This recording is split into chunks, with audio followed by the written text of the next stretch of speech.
Good morning, everybody, and welcome to this month's vlogcast. I'm delighted to welcome Paul Goode. Paul and I have known each other for a few years now, and Paul is going to talk to us about his journey with PV and particularly how it impacted him. Thank you. Good morning. Hello, Nona. Thank you for inviting me to do this. Yes, rather bizarre, really. I was diagnosed in beginning of March 2020, and I started having sort of the very occasional itchy skin episode in 2019. It started in spring. Didn't really think anything of it. It carried on. I did what I guess a lot of us do nowadays, and that is search the internet. And it was suggesting that it was my age, it's the water's too hot, the water's too hard, it's the soap. So I then wasted a number of months changing things in a very unmethodical, unstructured way. And then in the autumn, I mean, when these itchy skin attacks started, it was first of all on my front of my thighs in the evening, and then it changed to when I was having a shower. But it was very intermittent, very occasional. Never thought it was serious. And then in the autumn, I had a mail shot from one of these health screening companies. And I used to get a mail shot every year, and I always ignored them. And this year's, in 2019, was aimed at men of a certain age and was a heart attack, stroke risk, lungs type of package. And I signed up for the option that included all the tests and the 15-minute telephone conversation with the doctor after you got the results. Thank goodness that I did, because I had the screenings done beginning of December in 2019. Takes about 2 weeks for the results to come through, and whilst waiting, I decided to do another search of the internet. I don't know, I must have perhaps had another itchy skin episode. This time, what was coming up was information about acrogenic pruritus. Never heard of that before. Start reading. And it mentioned that you can't test for that, but you had to test for the presence or absence of other conditions. And the first one it mentioned was polycythemia vera. I click on that and start reading, and it says, well, it's a blood cancer. And I think that was my first exposure to this. And of course, there was that visceral sort of gut reaction. Oh, cancer, oh dear, blood cancer. And I think, like a lot of people, we tend to think the worst when we hear that term and think of things like leukemia.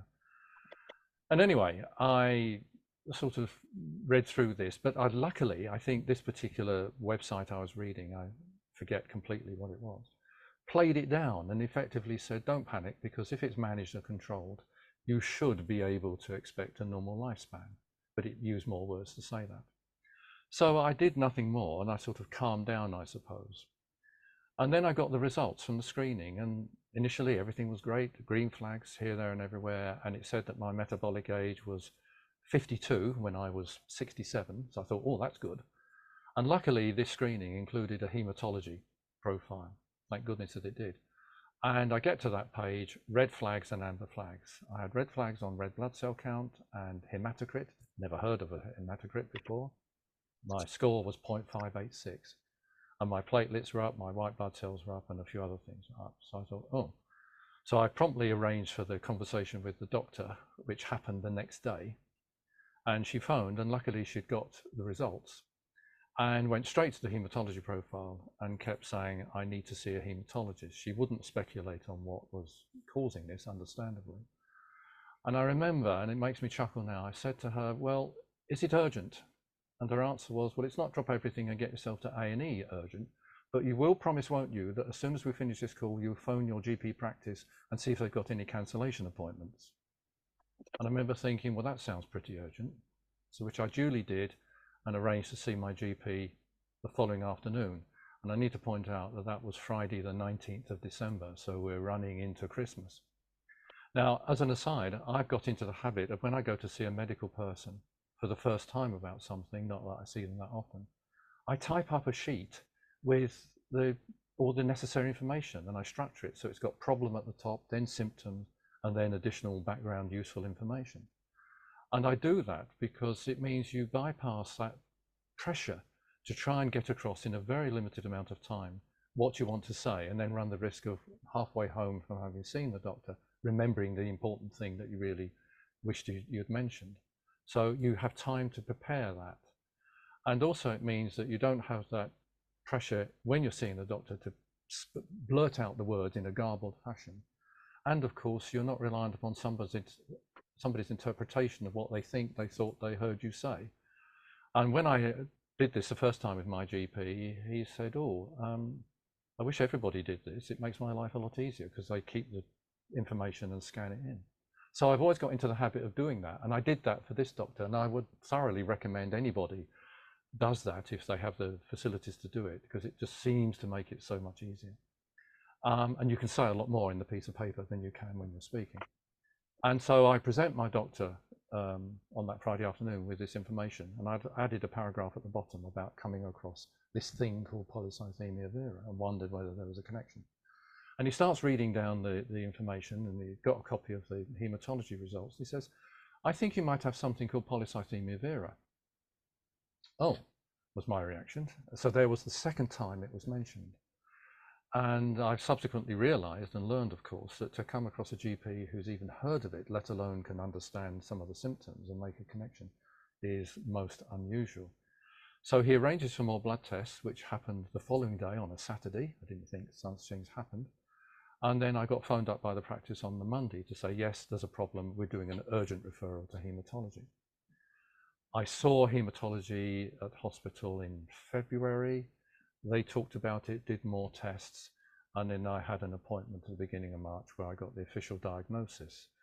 So my exposure to PV and MPN and blood cancers will happen more in a sort of bite-sized chunks manner. It wasn't as if there was nothing and then wallop, sort of hit between the eyes.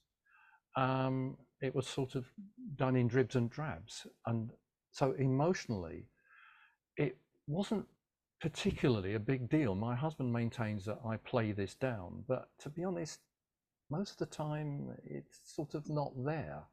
And I think even with this, once I'd seen and read that, oh, well, if it's managed and controlled because it's a chronic condition, then it's not too bad type of thing. I forget which website it was I was looking at that said this. I didn't treat it as a big thing. What did have more of an impact is on that day in the beginning of March, it was confirmed. I was given some booklets, and there were two from MPN Voice, so thank you MPN Voice. One had been produced by Blood Cancer UK, and one had been produced by Leukemia Care, and they were wrapped up in a piece of paper that had Macmillan over it. I think that had more of an emotional impact on me, because it almost made it seem more serious. But I remember the doctor on that day saying to me, well, you'll probably end up with medication, but it's no different to taking 2 paracetamols a day. Now I'm on hydroxycarbamide, and I perhaps wouldn't equate taking hydroxycarbamide to being like taking 2 paracetamols. But again, it was sort of played down, I suppose. And no one said to me, you're at serious risk of having a heart attack or a stroke. My hematocrit got as high as 0.602.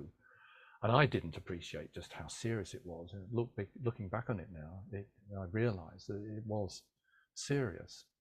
But having been given the diagnosis, I was then commenced on what I can only describe as a crash course of venesections, where they started weekly, then they were increased to 2 a week for a couple of weeks, and then as my numbers come down, they sort of slackened off.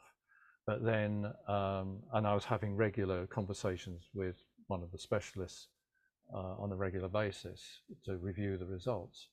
But then in August of 2020, I was put on hydroxycarbamide.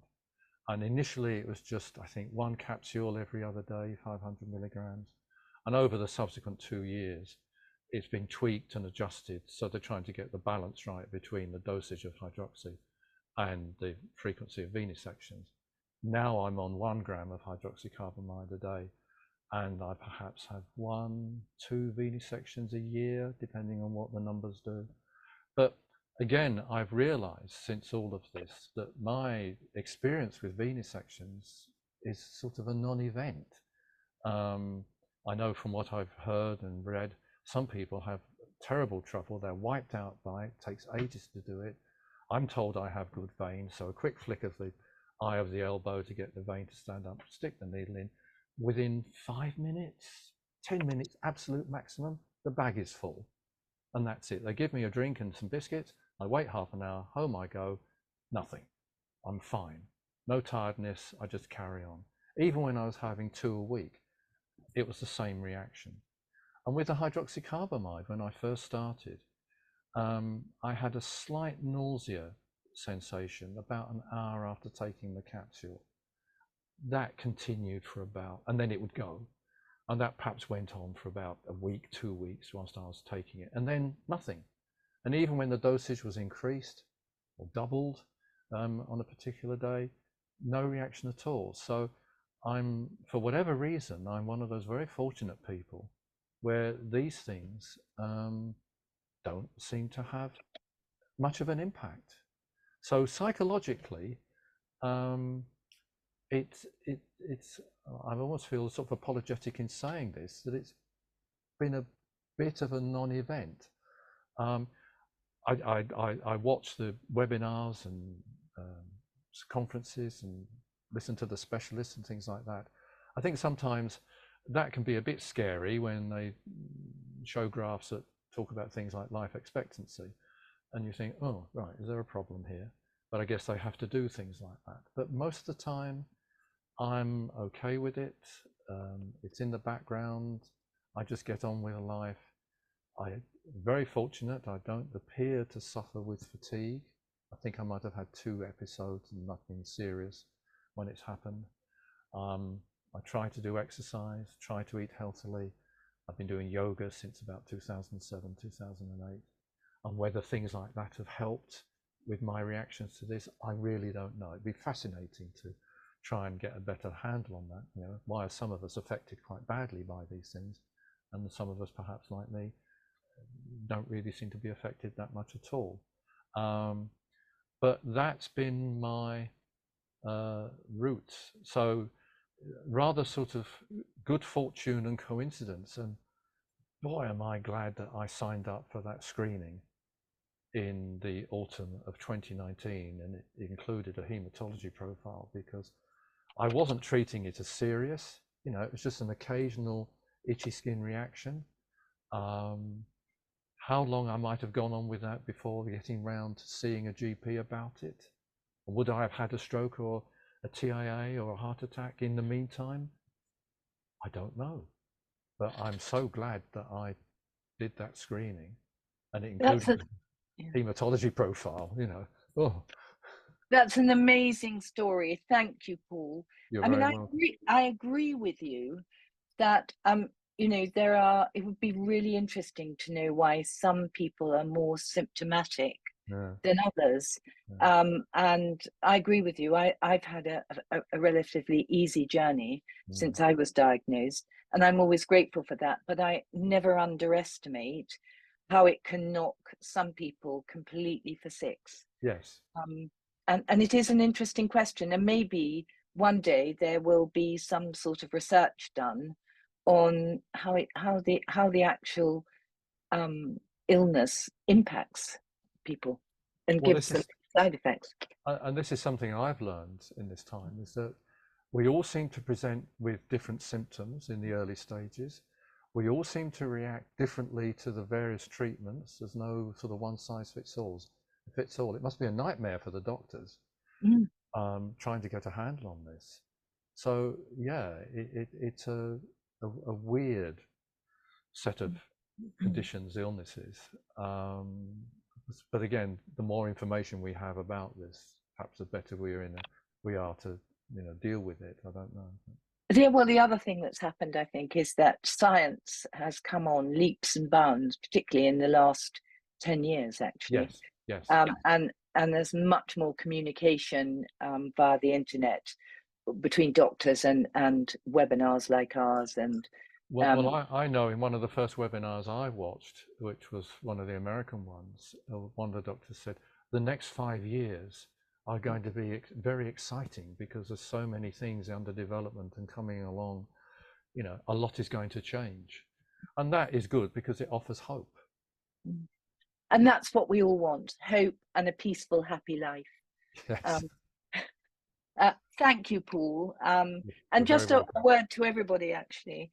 I'm amazed at the number of viewings we're getting on these vlogcasts. And please feel free to send an email to info@mpnvoice.org.uk if there's any topic or anything you would like me to cover on these vlogcasts. And all I can say is, on behalf of MPN Voice, thank you so much, Paul. You're very welcome, Nona.